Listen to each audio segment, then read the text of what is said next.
আমি সুপর্ণা। কেমন আছো তোমরা সবাই? আশা করছি সবাই খুব ভালো আছো। এই ভ্যাপসা গরমের মধ্যে একদমই ভিডিও করার ইচ্ছা করছে না, তাই কয়েকদিন ধরে তোমাদের সাথে ভিডিও আপলোডই করিনি। তো আজকের ভিডিওটা আমি শুরু করছি দুপুর থেকে। প্রায় অনেক দিন হয়ে গেল, অনেক দিন বললেও ভুল হবে, অনেক বছর হয়ে গেল আমি পাকা পেঁপে খাইনি। তো আজকে খাইলাম, বাবা নিয়ে এসেছিল। তারপরে আমাদের কাছে ডাব পাড়তে এসেছিল, ডাবের পাইকার কয়েক মাস আগে আবার ডাব পেড়ে নিয়ে গেছে। তো আবার হয়েছে, সেগুলো নিয়ে গেছে। একটাই 50 টাকা না 40 টাকা করে পিস বিক্রি করছিল। ওরা তো আরো বেশি বিক্রি করে। তো যাই হোক, যেগুলো খারাপ এরকম দাগ ধরা ওই ডাবগুলো ওরা নেয়নি, তাই আমরা বাড়িতেই খেয়েছিলাম ওগুলো। আর আমি পাটকাঠি দিয়ে এরকম ডাবের জল খেতে ভীষণ ভালো লাগে, গ্লাসে ঢেলে ভালো লাগে না। ওই পাটকাঠিটাকে আমি স্ট্র বানিয়ে নিয়েছি আর কি।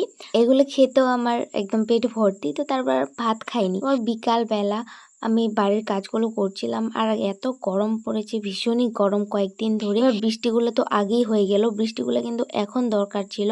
মাঝে সাঝে রোদ, মাঝে সাঝে বৃষ্টি দিত, তাহলে খুব ভালো হতো। ওই একটানা বৃষ্টি দিয়েছে, আর এখন একটানা খালি গরম দিচ্ছে, বৃষ্টির কোনো নাম নাই। আর সেদিন আমরা 3টা লোক নিয়েছিলাম পাটগুলো নিড়ানি দেওয়ার জন্য, মানে পাট চালানোর জন্য।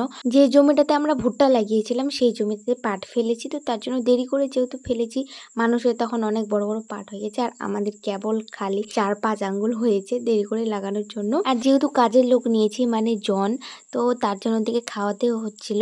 তো তার জন্য অনেক থালা বাসন হয়ে গেছিল, মানে সেগুলো আমি মেজে নিয়েছিলাম। আর তোমরা লক্ষ্য করলে হয়তো বুঝতে পারবে, এর আগের কোনো ভিডিওতে আমার এরকম থালা বাসন মাজা দেখোনি তোমরা। ঝাড় দেওয়া, টুকটাক লেপা মুছে এগুলাই দেখো। কারণ হচ্ছে আমাদের কলপাটটা ভীষণই অন্ধকার। আমাদের কলপাট তো বাড়ির ভিতরেই, এমনি টিন দিয়ে বেড়া দেওয়া ছিল, বাট উপরে টিন দেওয়া ছিল না, উপরেরটা ফাঁকাই ছিল, রোদ পেত। বাট সামনে বছর আমরা কিন্তু উপরেরটা শুদ্ধ টিন দিয়ে দিয়েছি, তাই অন্ধকার হয়ে গেছে। এরকম অন্ধকার বলতে অন্ধকার না, খালি চোখে কিন্তু বেশ ভালো, মানে সবকিছু দেখা যায় একদম।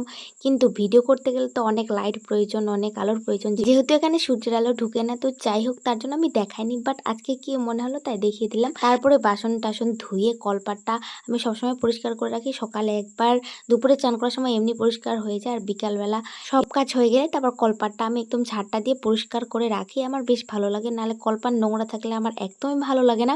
তো তারপরে বিকালবেলা আমাদের বাড়িতে আমার বড় জামাইবাবু এসেছিল একটা দরকারে, তো তার জন্য ওদেরকে আম সাজাই দিয়ে প্লাস দুধ দিয়েছিলাম আর কি। মা দিয়েছিল 1 ব্যাগ আম, আর দুধ দিয়েছিল 2.5 সেরের মতো। তো আজকের ভিডিও তাহলে এ পর্যন্ত।